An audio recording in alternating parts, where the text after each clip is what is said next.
গ্রিসের রাজধানী অ্যাথেন্স শহরের ট্যারাডক বাজারের মাঝখানে একদিন বসেছিলেন দার্শনিক মেজোনেস। সেখান দিয়ে হেঁটে যাচ্ছিলেন টকবুকে সুদর্শন আকর্ষণীয় এক যুবক, নাম আলেকজান্ডার আলেকজান্ডার দি গ্রেট। মেজনি দার্শনিককে দেখেই আলেকজান্ডার দি গ্রেট বললেন, হে দার্শনিক, আমি তোমার খুব ভক্ত, আমাকে কিছু পরামর্শ দাও। দার্শনিক বলল, তোমার নাম আলেকজান্ডার না? আলেকজান্ডার দি গ্রেট বলেন, হ্যাঁ, আমি আলেকজান্ডার।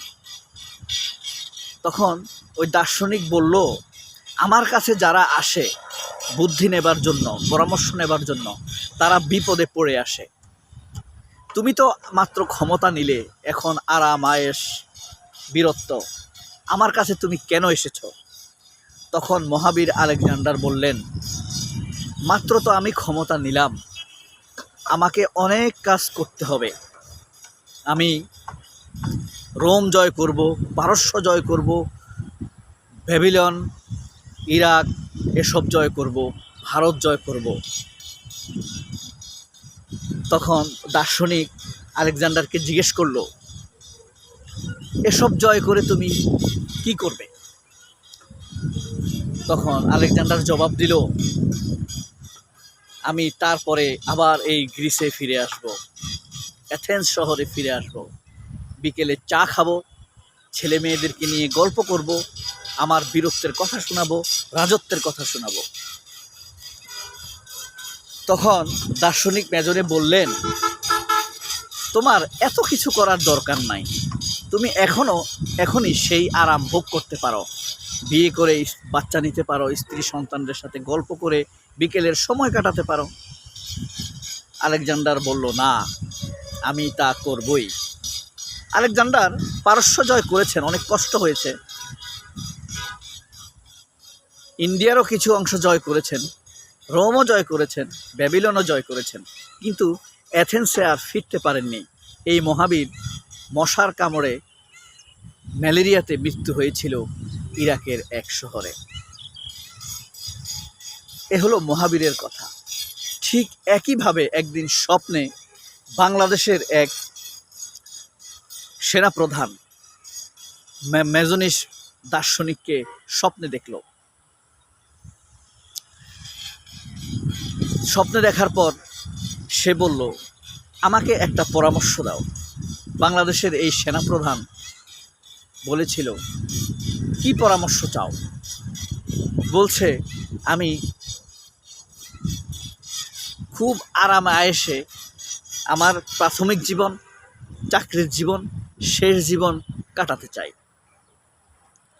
আমাকে কি করতে হবে? তখন মেজনিল বললেন, তুমি চাটা হয়ে যাও, যেই ক্ষমতায় আসবে চাটতে থাকবে, যখন যেই ক্ষমতার রেওয়াজ সেই ক্ষমতার সাথে থাকবে, আর ভারতের চরম আনুগত্য করবে, তাহলে তুমি হয়তোবা তোমার এই সাফল্য পেতে পারো। তখন আবার বাংলাদেশের এই সেনাপ্রধান বলল, আমি টাকা চাই, আমি সম্মান চাই, আমি পরিবার চাই, আবার চাই সবাই আমাকে দেশপ্রেমিক বলুক। তখন সে বলল, তুমি ঘুম থেকে জাগবে, জেগে তোমার সেনা ছাউনিতে যাবে, সেখানে গিয়ে দেখবে শফিউল আলম প্রধান নামের এক লোক আছে, শফিউদ্দিন আহমেদ নামের এক লোক আছে, তার পেছনে দাঁড়াবে, তাহলেই তুমি সফল হয়ে যাবে। তখন বাংলাদেশের সেই সেনাপ্রধান বলল, শফিউদ্দিনের সামনে কে থাকবে? বলল যে শফিউদ্দিনের সামনে আজিজ থাকবে। তারপর আবার জিজ্ঞেস করলো, আজিজের সামনে কে থাকবে?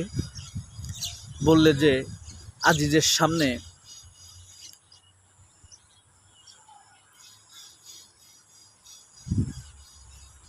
ইকবালুর ভুঁইয়া থাকবে। ইকবাল হক ভূঁইয়া থাকবে।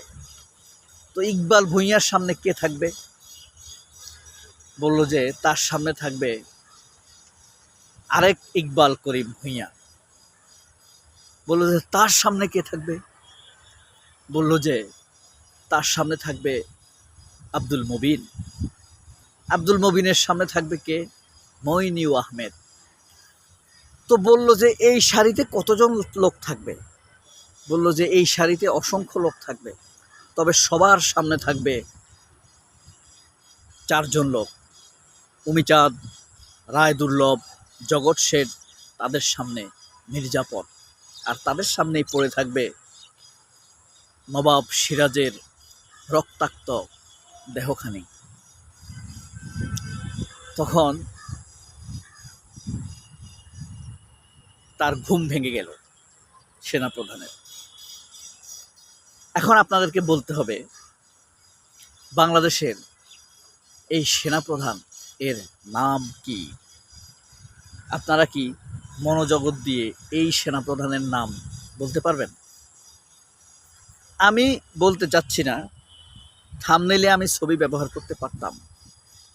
ইদানিং আমার চ্যানেলের ভিউ কমছে, আমার খারাপ লাগে না, মানে নির্যাস ভিউয়ার পাচ্ছি।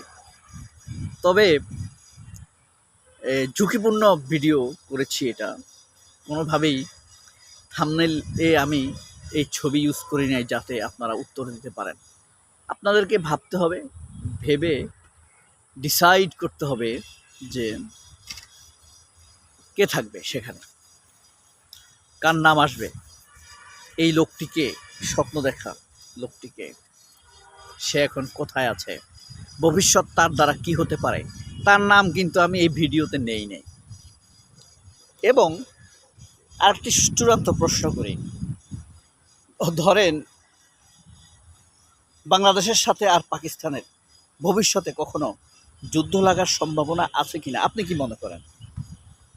What your answer? আছে সম্ভাবনা? পাকিস্তানের সাথে নাই। কার সাথে আছে? ভারতের সাথে আছে। আপনি শুধু প্রশ্ন করেন আপনি কার পক্ষে থাকবেন, বাংলাদেশের পক্ষে নাকি ভারতের পক্ষে? আর এই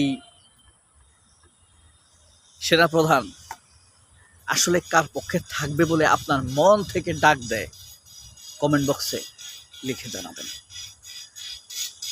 আপনাদের উত্তরের আশায় থাকব। উত্তর আশা পাওয়ার সম্ভাবনা খুব কম, কারণ এখন প্রায় 8 মিনিট চলছে। এই পর্যন্ত ভিডিও দেখা লোকের সংখ্যা কমই হবে। তবে সবাই অনেক ভালো থাকবেন। আল্লাহ হাফেজ। আসসালামু আলাইকুম।